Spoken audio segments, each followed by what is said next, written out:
In all of my years of doing video hair tutorials, I have never done a proper blowout with a round brush. So I'm so excited to be doing that with you today.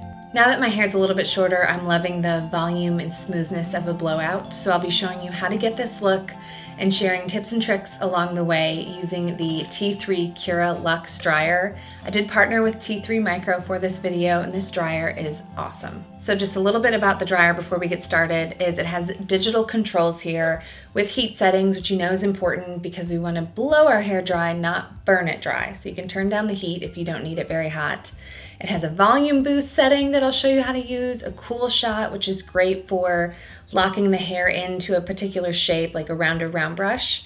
And the coolest feature of all is the auto pause sensor, so you can set it down on your countertop and the air will quit blowing until you pick it back up again, which is just awesome when you're going through a step-by-step process of blow drying your hair. T3 is offering an awesome sweepstakes as well, where you get this dryer that I'm using in the tutorial along with a bunch of other really awesome things. You can find details all about it below this video in the description box and the link that you need to use to enter. All right, let's get started with the blow dry. Starting with towel dried hair, put a heat protector in, focus on your ends, and then work it up to kind of midway through the hair shaft. You don't want to go too close to the roots, but make sure you get all the sections of your hair with that heat protector. So the Cura Luxe dryer has two concentrators, one that's a little bit wider for rough drying, which is what we'll be doing first, and then a smaller one that creates a tighter airflow that I'll be using once I'm using the round brush. When you are starting, you just want to kind of roughly dry your hair to get it to about 85% dry. So put the wider nozzle on it and then we'll just begin blow drying.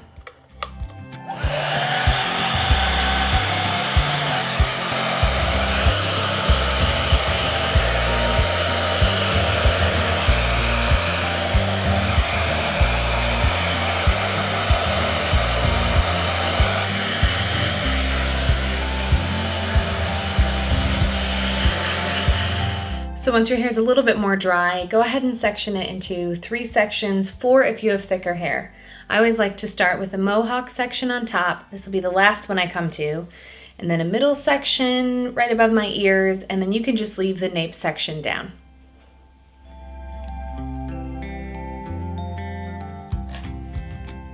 After you've sectioned your hair off, keep the drying concentrator on and use a paddle brush to smooth through that bottom section until it's almost completely dry.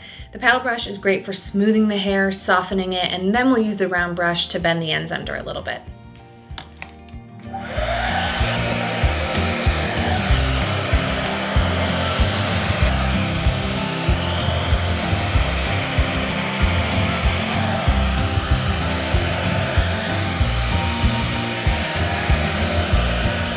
Switch to the styling concentrator when you're ready to use the round brush. This will concentrate the airflow a little bit more so you won't have hair flying everywhere and you can focus it around the brush.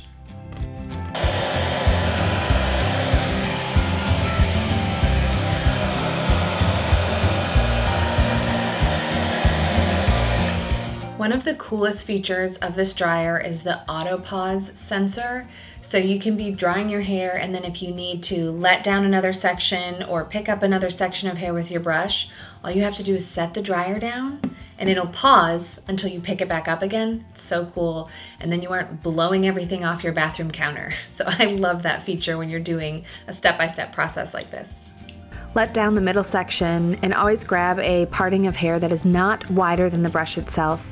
Put the round brush in as close as you can to your root area and then make sure the airflow from the dryer runs the length of the brush. That's going to make your time here most effective.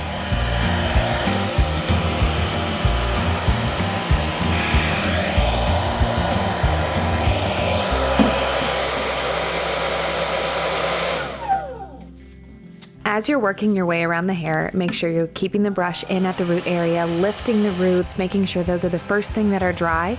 The roots are going to take a little bit longer to dry than the ends. So focusing on that part will make sure you'll get nice volume and fullness. And then you can always bend your ends under with the round brush at the end.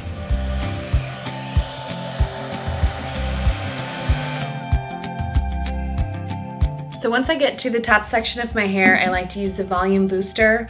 On the dryer, it's a little button you press to help kick the volume up just a little bit more, which I like to do at the crown and the front of my hair. So the volume booster button is on the dryer right under the power button, and you just click it on, and when you're done with it, you can just turn it off.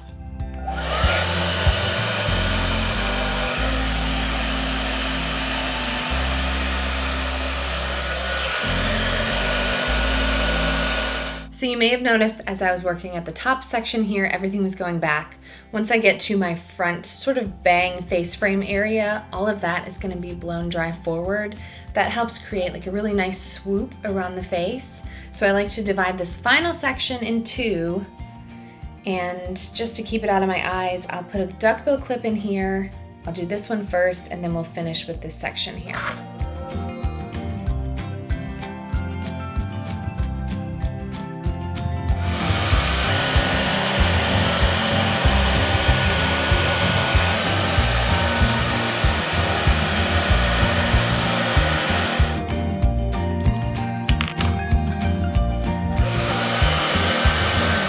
Another thing I like to do in this front section is use the cool shot, which is right at the trigger point of the dryer, to cool this section down. That helps lock in the shape around the barrel and gives me lots of volume right around the front.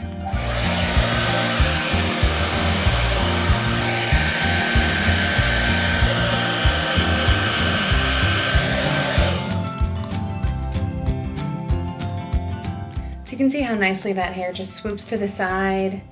You can establish your part then, but you have a nice bouncy bend right around the front of your hairline. So the end result is a nice smooth, volumized, bouncy blowout, and not only does your hair look good like this, but if you take the time to do this on the day that you've washed your hair, I think you'll have an easier time getting a couple more days out of it because you've taken the time to lift your hair off your scalp area, get a lot of volume at the roots. So the further away your hair is from your scalp, less likely it is to get greasy or oily or dirty. So you can consider it like a time investment for day one, and then also maybe day 2 or 3. Don't forget to enter these sweepstakes that T3 is offering. You can find all of the info about it and the link to enter right below this video.